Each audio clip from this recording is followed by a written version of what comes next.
Pokraj blagosostojba, sloboda, čovekovo dostoinstvo, primjena na pravo, inspiracija, motivacija, mentorstvo, zajednica za učenje i sorabotka, a može da se nabroja ušte mnogo karakteristiki, ke spodelam jedan primjer na interesna praktika polezna za site возрасти, zašto znajete, впрочем, дека секој вебинар обично или споделувавме практики, или дававме насоки околу некоја од Web2 алатките.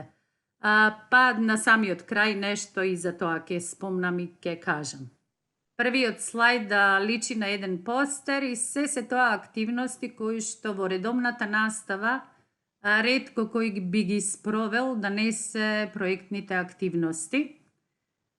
Дури иако не сме ни морска, а камоли океанска земја, па работевме и на такви проекти, односно имавме такви активности, дури сме и пофалени за она што сме предложиле како придобивка за заштита на океаните. Денот Пи, кој што редовно го обележуваме повторно преку проектите, еден проект кој што пополека навлегува и во e-twinning проектите, тоа е глобе и заштита на животната средина, она задолжително хуманитарните акции. Тука само ставив една сликичка од честитки кои што редовно ги изработуваме за нова година, потоа продаваме, од собраните пари ги донираме таму каде што се најпотребни. Така да имаме милион можности, реков, и можеме да ја збогатиме наставата, а идеите или инспирацијата ја добиваме од e-twinning проектите.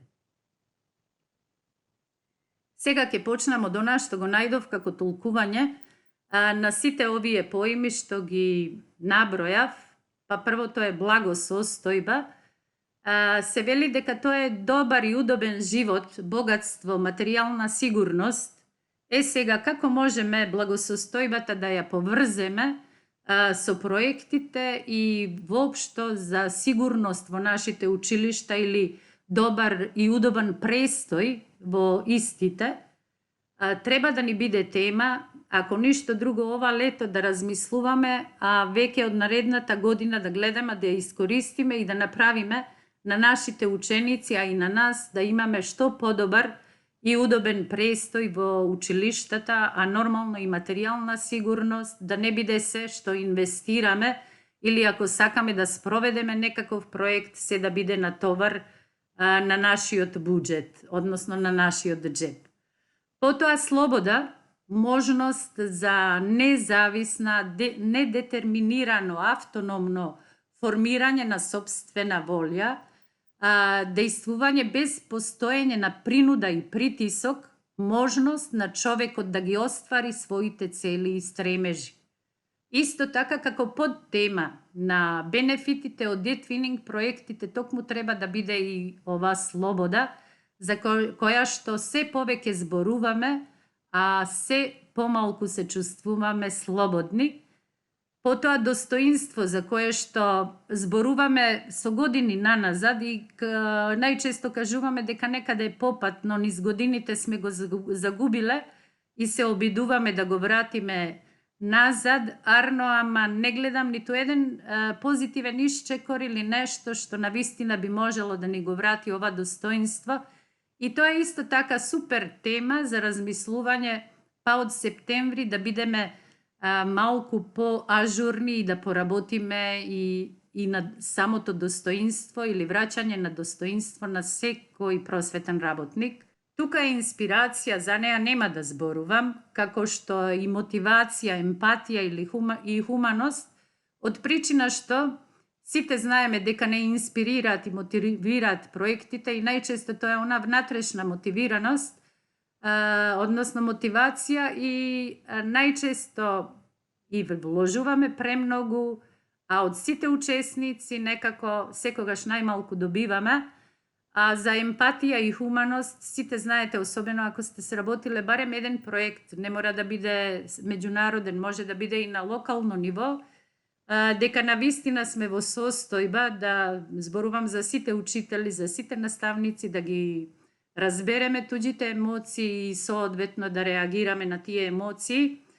A особено кога хуманоста е во прашање, ова е типично толкување на просветен работник, кога кажуваме дека тоа е подготвено да им се помогне на луѓето, кога им е потребно, иако јас лично би додала тука дека тоа се сите оние човечки карактеристики и како што одат овие добрите кога би сакал да помогне, тука би можеле да го ставиме слободно и кога и оние негативните кога дури е во состојба и да одмогне.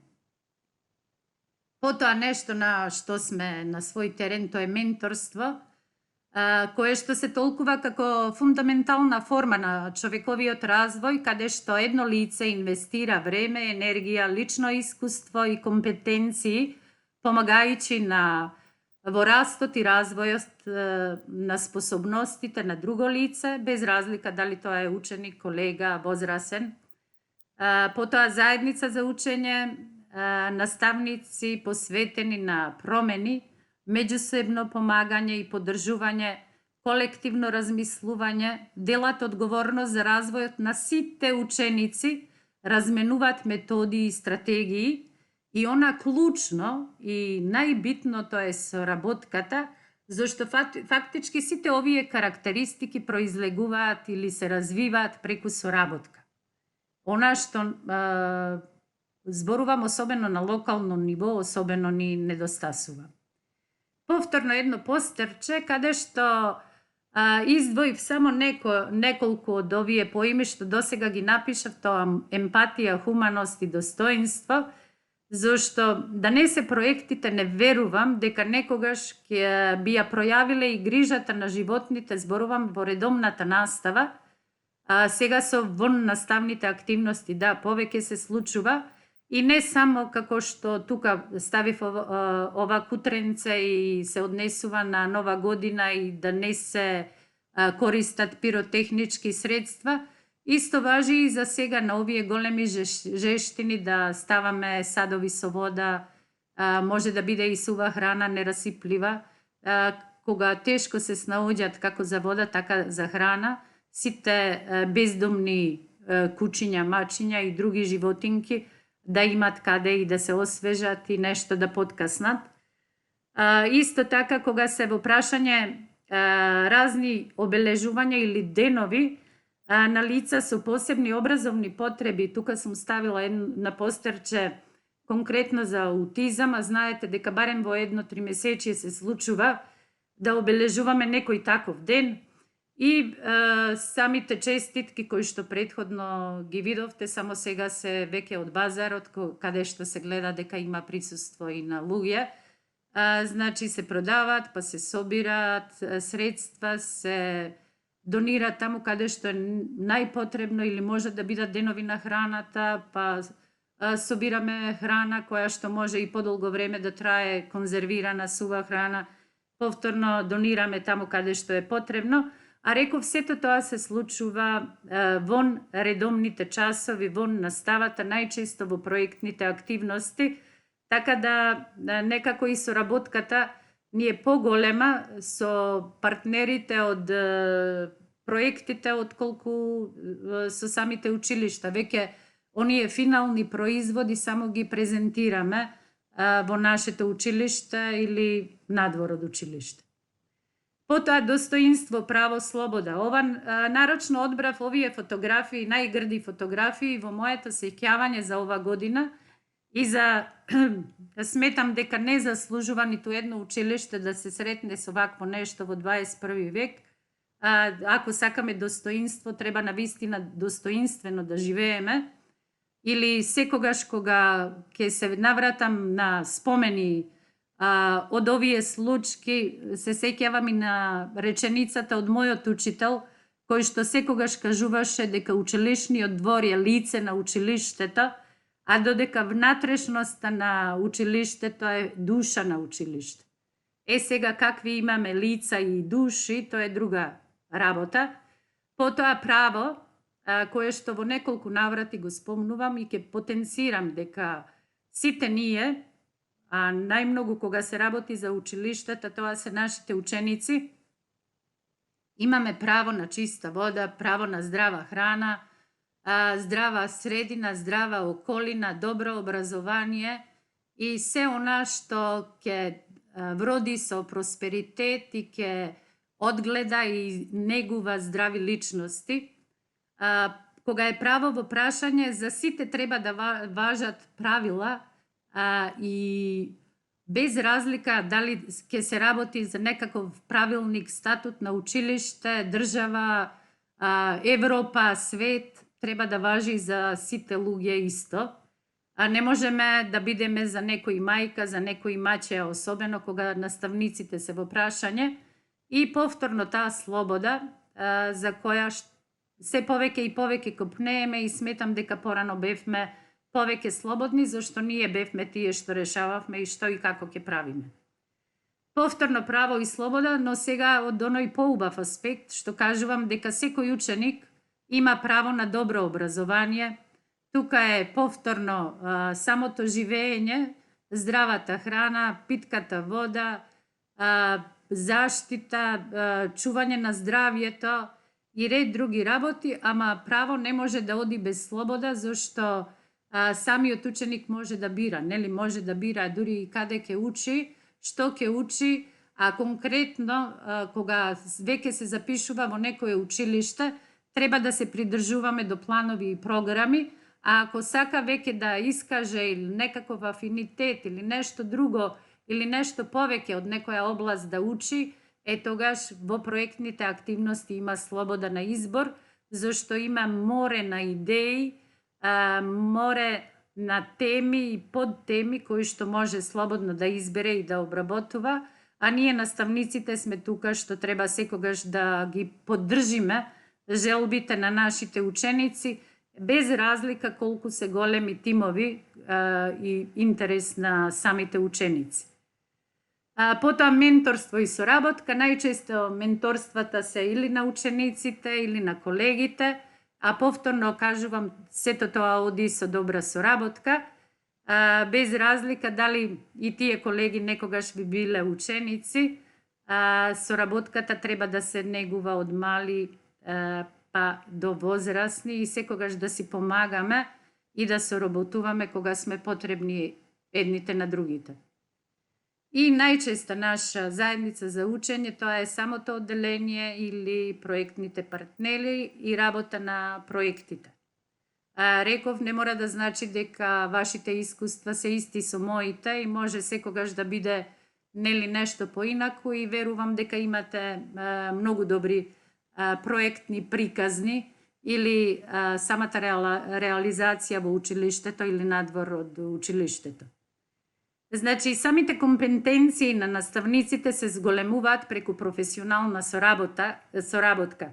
Квалитетни образовни системи дават нагласок на професионалната соработка, особено на споделувањето на стекнатите вештини, добрите практики низ годините.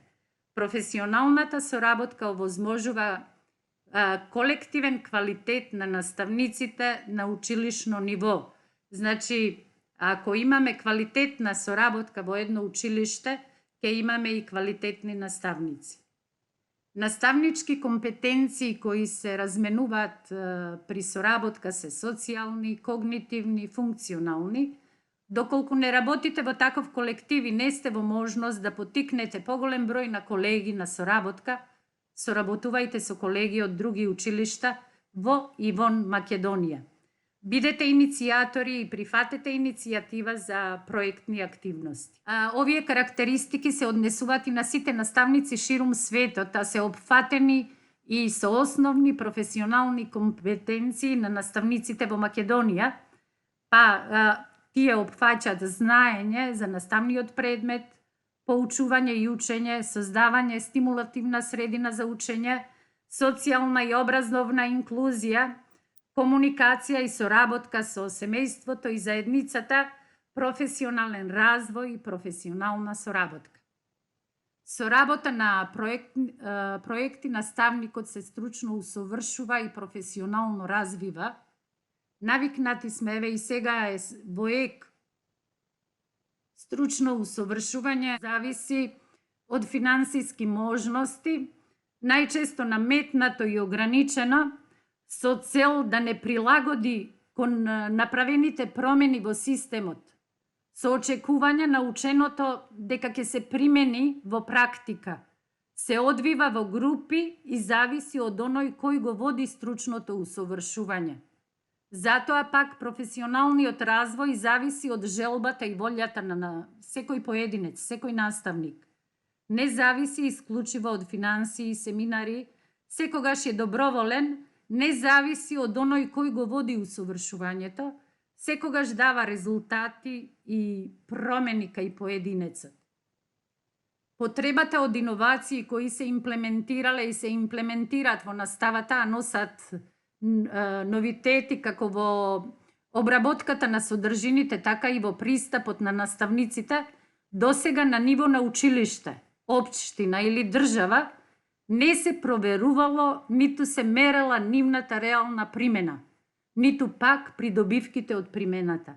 Барем јас не сум се сретнала со такво нешто. Ниту некаква анкета направена, ниту некаков увид, се она што досега сме го внесле, дали било добро. Сите плукаме по Кембридж, по куп еден промени што ни се случиле во образованието, а никогаш никој не направил ниту една анализа. Чат пат некој колега ќе направи некаков труд и доколку ни го приложи, сме во состојба да прочитаме до какви заклучоци дошол самиот. Но ниво на училиште, општина, држава, никогаш не се случило тоа. Во проектите не чекаме некој да изврши мерења за ефектите. Самите се договараме на кој начин, а потоа мериме и изведуваме заклучоци, веќе во наредната година да знаеме што да смениме, а со што да продолжиме. Низ проектите се врши размена на добри практики, со што се подобрува квалитетот на наставата. Размената на добрите практики може да се случува директно и индиректно. Директно, кога сите работиме на ист заеднички проблем, задача, акција, а потоа ги споделуваме и ги споредуваме резултатите, дискутираме, дебатираме и донесуваме заеднички заклучоци. И индиректно, кога поединецот, односно наставникот со одделението, да реши на некој проблем, акција, задача, да има некакво искуство кое што ќе го сподели преку разговори и форуми или да организира предавање, постер презентација или било каков друг начин, но тој и само тој ќе го сподели или ќе го образложи тоа и своите резултати. Секоја проектна активност поминува низ анализа на постигнувањата и резултатите, односно евалуација. Евалуацијата се фокусира исклучиво на резултати, не на направените активности, вложените материјали, време и пари. Секој проектен тим се однесува и функционира како стручен актив во училиште. Ги планира програмските активности, ги дефинира целите на планираните програмски активности, определува потребно време за реализација на планираните програмски активности, определува соодветни форми и начини за реализација на планираните програмски активности. Знаеме каква улога би требало да ја имат училишните стручни активи. Ако одработите барем еден меѓународен проект, ќе бидете побогати за вакво искуство и ќе запознаете вистинска улога на еден стручен актив. Стручните активи треба да прават промени на атмосферата за работа во училницата. Треба да ги поддржуваат колегите кои кај учениците развиваат самостојност и критичко мислење, индивидуална и партнерска работа, учење по пат на решавање на проблеми, тимска работа, проектно учење и самостојно истражување, честно и праведно самовреднување. За опстојување на квалитетен стручен актив неопходна е професионална етика, односно добро согледани и спроведени релации меѓу вредност, морал и етика. Не е морал нешто што мора да се направи или нешто задолжително, што многумина го толкуваат како такво. Значи, вредности се она што одредена заедница ги зема како клучно за својот релевантен обстанок, додека моралот е збир од постапки и правила со кои се оценува што е добро, а што лошо во однесување, додека етика е осмислување на моралноста на постапката. Повторно, вредност, морал, етика, она што мене ова година особено ме погоди, тоа е вредноста, зашто сите ученици ги ставивме во ист кош. Да имате просек блиску до 5,00, мислам дека е дури греф, а не вредност или омаловажување на нечии труд и вредноста на самите ученици. А да не зборувам за моралот и за етиката на нас, наставниците.